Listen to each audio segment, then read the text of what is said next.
Ferrari arrives in Singapore with a question that everyone is eager to answer. Will they successfully manage to return to victory? Because let's be clear, if Ferrari aspires to win at least one race this season, they must achieve it on a favorable track. And one of these could potentially be, for instance, Singapore. Indeed, Leclerc has faith in it. He is eager to make a comeback to victory. However, that's not the only topic at hand. We must also delve into the future of the Monegasque driver, as there are rumors suggesting that in 2027 he might switch teams, and we will then evaluate how feasible this possibility truly is. We also need to discuss the bonus that McLaren is set to receive for clinching the Constructors' Championship, as well as the increase in revenue that the Woking team has witnessed. Lastly, let's explore what Leclerc mentioned regarding Verstappen's prospects of securing the title.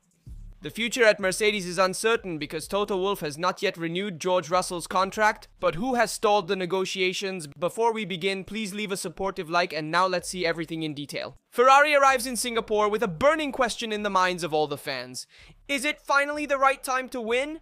First it was supposed to be Monza, then Baku. The initial triumph of the season still remains elusive, yet Charles Leclerc is not prepared to surrender and is focusing his ambitions once more on the most challenging street circuit on the racing calendar. The Marina Bay weekend is undoubtedly one of the most physically demanding for the drivers, the oppressive heat, the overwhelming humidity, and a track surface that is unforgiving of any mistakes. However, Leclerc has not yet succeeded in elevating the red car to the pinnacle in this nocturnal setting that appears crafted to exert pressure. Nevertheless, the Monegasque driver had an opportunity in 2019, but the triumph was subsequently awarded to Sebastian Vettel, marking his final victory with Ferrari. During a gathering with the sponsors, Ferrari expressed their sentiments on the eve of the race. Leclerc mentioned that the season up to this point has been quite complicated, as we have not managed to achieve the level of performance we aspired to as a team. On a personal level, I feel quite strong and I'm determined to bring Ferrari back to the forefront, perhaps as soon as this upcoming weekend. Singapore is a track that I truly love. Street circuits present a continuous challenge, with the walls being extremely close, compelling you to give your absolute best. The SF25 at this location might possess some additional advantages. The Marina Bay circuit demands exceptional traction when exiting the corners and superb management of mechanical grip. Two elements that on occasion have already demonstrated strengths on the Ferrari. The genuine concern continues to be the tire temperature. With the scorching asphalt and the potential risk of overheating the rear, maintaining balance will be absolutely crucial. If the team optimizes the performance of the soft and medium compound tires without them degrading too fast, they can truly contend for victory. It won't be easy since Red Bull and McLaren are still the favorites, but on a circuit where mistakes are always near and the safety car is almost certain,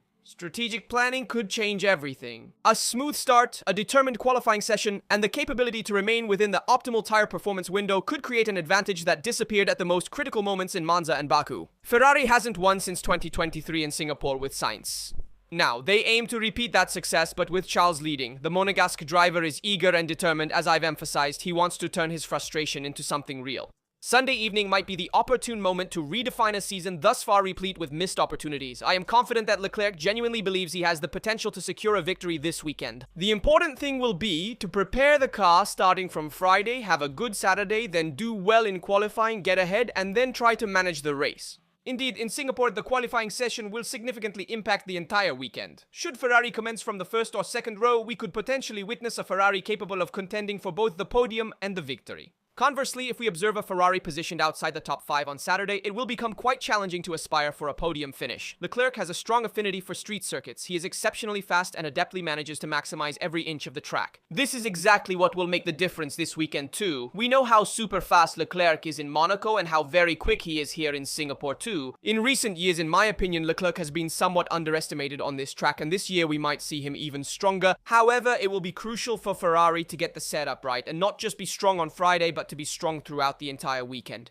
With merely 8 career victories to his name, Leclerc is eager to secure his 9th triumph, not solely because it would be a significant win for him personally, but more importantly because it represents a crucial victory for the team. In such a complex and challenging season for Ferrari, achieving a victory would transform everything. At the very least, you can state that you've experienced a difficult and demanding season, but with a seasonal triumph. With a season similar to that of 2023, if we will. And Leclerc himself has also expressed his opinion on the issue of reverse grids and sprint races. The reverse grid is not a new topic because it is already used in Formula 2, with the top 10 positions reversed in the Saturday sprint race. However, in Formula 1, the idea has always been rejected by drivers and fans because it is considered too far removed from the essence of the championship. Now, however, the Monegasque driver opens up a possibility. The grid is not reversed during the standard weekend, not in the Sunday race, but it could potentially be experimented with in the sprint race. I don't think it should be part of Formula 1's DNA, but it might make sense in the sprint races. And why this openness? Leclerc explains that today the sprint races are often boring processions. Everyone is focusing intently on avoiding any damage before the actual Grand Prix event. As a result, there are very few overtakes and minimal excitement. Reversing the grid could significantly alter the dynamics, compelling teams to take greater risks in a brief race without jeopardizing the championship. Additionally, Leclerc also said that the number of sprint races we have today seems right to him, and he wouldn't go beyond that. This also includes an indirect comment on the direction of Formula One. More spectacle is fine, but not at the cost of losing the technical and strategic substance that makes the category unique. What does it truly mean? The idea of a reverse grid in sprint races could reveal interesting scenarios. Competitors starting at the back with a fast car would need to overtake, while those at the front with a slower car might defend with determination. There would be genuine battles, increased unpredictability, and an enhanced show for Saturday without modifying Sunday. However, Leclerc emphasizes the primary race remains untouchable. The DNA of Formula One remains intact, and on this, I want to know your opinion because it is the most important one as drivers, teams, and those who manage Formula One can express themselves. However, we are the enthusiasts who truly appreciate Formula One. Therefore, every modification must also receive our endorsement. Would you be more supportive of or opposed to the concept of a reverse grid for Saturday during weekends featuring the sprint race? We might suggest an inverted grid not for the entire lineup but specifically for the top 10 positions. Nonetheless, in this particular scenario, the sprint race weekend would necessitate some modification because the sprint qualifying would lose its significance. You would need to revert to the original concept of having a qualifying session that is valid for both the sprint race and the main race. This way, you start at the back in the sprint race and at the front on Sunday, otherwise it loses its significance. I agree that the Sunday race should remain unchanged, but we could experiment to make Formula One more dynamic and engaging on Saturdays. It's true that sprint races are currently unexciting and resemble processions. Regarding the number of sprint races, the current quantity is suitable, and I wouldn't extend it further, especially since sprint race weekends are not favored by US fans. They are weekends that boost revenue for the circuits, which is evident because Friday gains more significance as it sets the grid positions for Saturday. However, the entire sprint weekend setup might need to be re-evaluated. I agree with Leclerc's sentiments on this matter. The fundamental essence of Formula One should remain intact, yet conducting a few experiments on Saturdays might prove advantageous. Nevertheless, I would like to incorporate one additional point. The crucial aspect is not merely about enhancing the weekend spectacle, but rather about making the vehicles more challenging to maneuver and more compact to better facilitate overtaking. That is the key point that needs to be improved in the coming years, because if you don't improve that, you can shake up the starting grid, but overtaking won't happen. We desire vehicles with reduced aerodynamic load, slightly more compact dimensions, and that also emphasize driving style, highlighting the driver's skill who overtakes in the corners rather than on the straightaways. I wanted to express this as a concluding remark. Let's also listen to Leclerc's thoughts on Verstappen. I believe Max is not leaving anything on the table. Red Bull has made substantial advancements and is functioning at a very high level. However, I do not believe they are dominating once more. The competition with McLaren remains quite close. However, Max is currently performing at a superior level, so accolades to him. Subsequently, the Monegasque driver tempers the notion of a full comeback. If Max were to secure the championship title, I would be quite astonished. I expect Piastri and Norris to be in the running. For Leclerc, who is experiencing a frustrating season without a win, these words also sound like a veiled self-criticism. He is 5th in the championship and knows that the leap to really compete is still missing. The Dutchman, on the other hand, even with a Red Bull not as perfect as in previous years, continues to make a difference. Subsequently, there was a pointed remark directed at Jacques Villeneuve, who asserted that Charles might be beginning to recognize that he may never become a world champion. And it is a heavy comment that reflects the urgency for real results for the Monegasque. And here we reach the key point. Will Leclerc change teams in 2027? And here we need to open a chapter because in recent weeks many headlines talk about Leclerc being ready to leave Ferrari. But the truth is much less sensational and much simpler. Charles Leclerc's manager Nicolas Todd is doing his job. He talks with other teams and it's not a betrayal but a matter of routine. What's really happening? Ferrari is currently undergoing one of its most challenging seasons in recent memory. With 0 victories and SF25 that has underperformed, Hamilton finding it difficult to integrate, and Leclerc feeling frustrated after 7 seasons without securing the title. On this already delicate foundation, it merely required someone to write that Nicolas Todd had engaged in conversations with McLaren, Mercedes, and Aston Martin to incite a media frenzy. But in the paddock, this is the norm, let's be honest. It happens with Verstappen talking to Mercedes, with Piastri talking to Ferrari, with all the top drivers.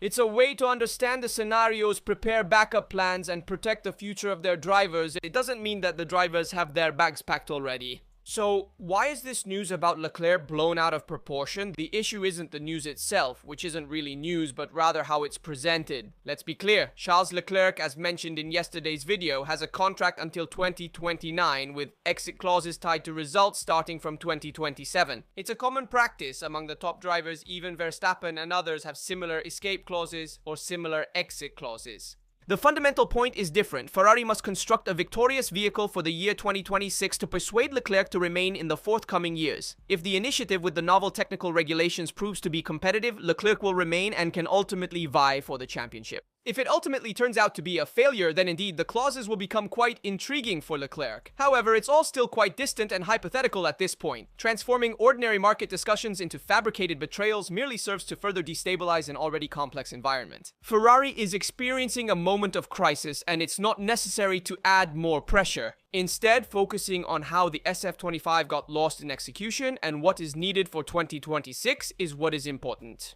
Leclerc is not the problem. He is the one who, over the last 7 years, has continued to give his all, despite mistakes and disappointments, keeping alive a project that often has not supported him. Therefore, the actual situation is that Ferrari must diligently work in a calm manner and ultimately provide a truly competitive vehicle to Leclerc. The Monegasque driver must remain focused and maintain confidence in the year 2026, and subsequently, the driver market will naturally evolve in the following year. However, as of the present day, there has been no officially announced departure. There is merely a manager performing his duties by engaging with the media and communicating with various teams to attempt to secure long-term agreements for his driver in the event that he becomes dissatisfied with the performance of his current team, specifically Ferrari. This is my candid and direct perspective on Leclerc. Regarding the matter concerning Nicolas Stod's statements and the potential scenario of Leclerc departing from Ferrari in 2027, it remains a conceivable possibility. Nicolas Stod is currently in discussions with multiple teams, yet as of this moment, these remain speculative market rumors and there is no need for alarm. If Ferrari were to be competitive in the coming years, Leclerc would stay until 2029 because the exit clauses are tied to the results of the Monegasque driver and the team. That said, let's also hear the words of Luca Cordero di Montezemolo. In fact, the former president has once again spoken out about Ferrari. When the team unexpectedly announced Hamilton in place of Sainz, the goal was to bring experience, charisma, and let's say it, a better chance of winning to Maranello. However, after nearly an entire season, the results have been quite disappointing. Lewis Hamilton is facing challenges in establishing the proper connection with the Ferrari SF25 and remains without any podium finishes, trailing behind his teammate. On the other hand, Sainz, sent to Williams and almost written off, is proving to be anything but finished. After a difficult start, Baku has brought the English team to the podium for the first time since 2017 and earned the title of Driver of the Day. The former president of Ferrari expressed, "In my opinion, at this moment Verstappen is undoubtedly the top driver. Even during the most recent race, Baku, despite challenging conditions, maintained complete control, consistently demonstrated speed, and never committed any errors." Subsequently, he made a mention of the previous Ferrari team composition, noting that Sainz and Leclerc were indeed an excellent pairing. Ultimately, he included a remark that almost seemed like a subtle jab. In summary, Montezemolo remains unconvinced by the decisions that have been made, and the message appears to be directed at those who chose to place all their bets on Hamilton. As of the present day, Lewis Hamilton arrived with the reputation of a superstar and the ambition of competing for the championship title, yet he has not quite established his footing. The only partial victory is from the sprint race in China and 3 fourth places in races, which is too little for a 7-time world champion. Leclerc, on the other hand, is more consistent, having secured 5 podiums, 44 points more than his teammate, and a solid 5th position in the championship. The twist that Ferrari hoped for never came. Meanwhile, Sainz is reviving the outsider. The Spaniard is reclaiming the spotlight and after being practically written off is now showing solidity and speed. In my opinion, Hamilton still needs to prove he can make a difference in red. Sainz shows that perhaps Ferrari underestimated his value. However, from my point of view, Sainz doesn't have the qualities to become a world champion with Ferrari. While Hamilton can, we need to return to talking about McLaren and see why it is the favorite at Marina Bay in Singapore. In fact, McLaren arrives in Singapore with a clear mission to win and lay a significant foundation for the Constructors' title. Following 2 demanding weekends during which Verstappen and his Red Bull team discovered renewed competitiveness between the circuits of Monza and Baku, Singapore might potentially return the MCL39 to its more comfortable zone. What makes the Singapore track an ideal venue for McLaren? The Marina Bay street circuit demands an exceptionally high level of aerodynamic load, superior traction, and a broad setup window. Precisely what McLaren truly excels at during this year. We have observed it on comparable tracks like Monaco and Hungary, where McLaren has indeed dominated. In contrast, on circuits with lower aerodynamic aerodynamic loads such as Canada, Monza, and Baku, McLaren has encountered more struggles. So we might see a more competitive McLaren and Ferrari, as we saw in Hungary, for example. Aerodynamics and mechanical management are Woking strong points, as well as tire management, quick activation, and temperatures that remain stable even in Singapore's hot and humid conditions. This is a different story for Ferrari, which struggled a lot in 2024, especially in qualifying. So we expect McLaren to be back at the front this weekend, but here they won't have the aerodynamic efficiency advantage seen at Monza and Baku. Ferrari could be more competitive than Red Bull. Also, McLaren has notably boosted its profits by 4 times over the past year, with revenue rising to $714 million. Let's examine the financial expansion of the Woking team. In the year 2023, McLaren concluded with earnings of approximately £13 million, but in 2024 it achieved $54 million in net profit, with revenues rising by nearly $100 million in merely 1 year due to World Championship triumphs, augmented FOM awards, and sponsors who perceived the media resurgence of the Papaya brand. And it is a significant leap when we consider that merely a few years ago McLaren was on the verge of collapse due to the decline in demand for road supercars during the pandemic. During that time, Zak Brown sought financial capital, successfully attracting MSP Capital, which valued the team at about £560 million. Today, McLaren is estimated to be worth over £3.7 billion, equivalent to more than $5 billion.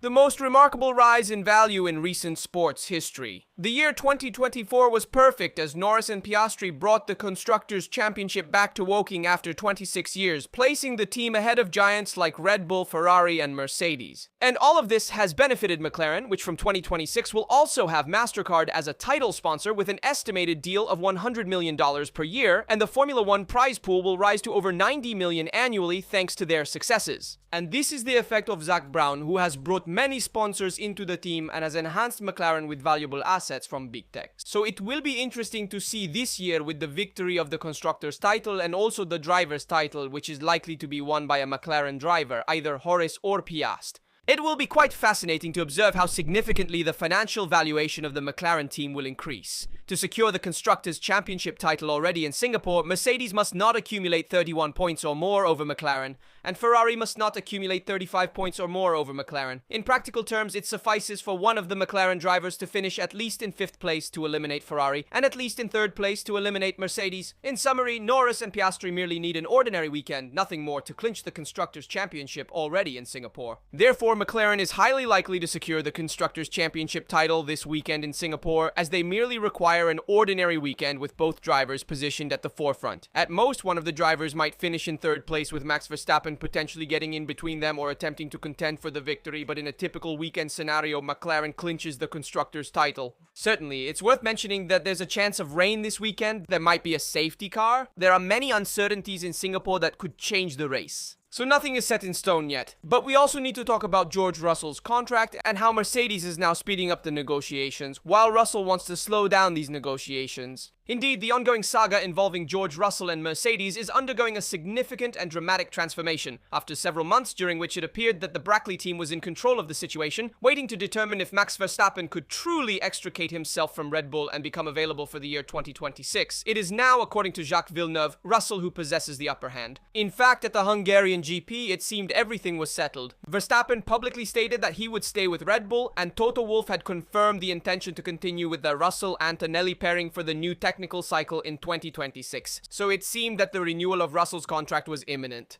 But Russell is waiting because the truth is simple. Who could Mercedes sign today in place of Russell? No top-level driver is available. Verstappen has secured his future with Red Bull until at least 2027, and the other drivers also have solid contracts. And Russell is currently 4th in the Drivers' Championship, ahead of many other drivers. He is battling with Verstappen for a spot on the championship podium behind the 2 McLarens. For this reason, as of today, both parties say there is no rush. The talks are going well, but this delay sends a clear message. Russell does not forget the waiting period imposed by the team when they were courting Verstappen. And presently, it is up to him to assert his own value and negotiate a more robust deal, also in terms of commitment, marketing, and off-track presence. The driver market appears stagnant, but in reality, the power plays have already commenced. Mercedes has tried to look beyond Russell, but as of today there is no one available, therefore in 2026 these driver pairings will remain as they are already locked in. Nevertheless, Russell will undoubtedly desire a long-term agreement with Mercedes extending well beyond the year 2027. It is yet to be determined whether Toto Wolff is inclined to offer this contract to Russell or if he intends to pursue Verstappen from 2027 onwards in the event that the Dutch driver opts to depart from Red Bull. Please share your thoughts in the comments section regarding all the subjects we covered in the video, ranging from the driver market and the potential departure of Leclerc from Ferrari to Montezemolo's statements concerning Russell's contract with Mercedes, as well as McLaren's financial expansion and the competition in the Constructors' Championship. Who do you see as the favorite this weekend in Singapore? I'm curious to read and respond to all your comments. As always, I remind you to leave a like, subscribe, and turn on notifications so you don't miss any videos about Formula 1 and Ferrari. Here at La Seduto, we will see you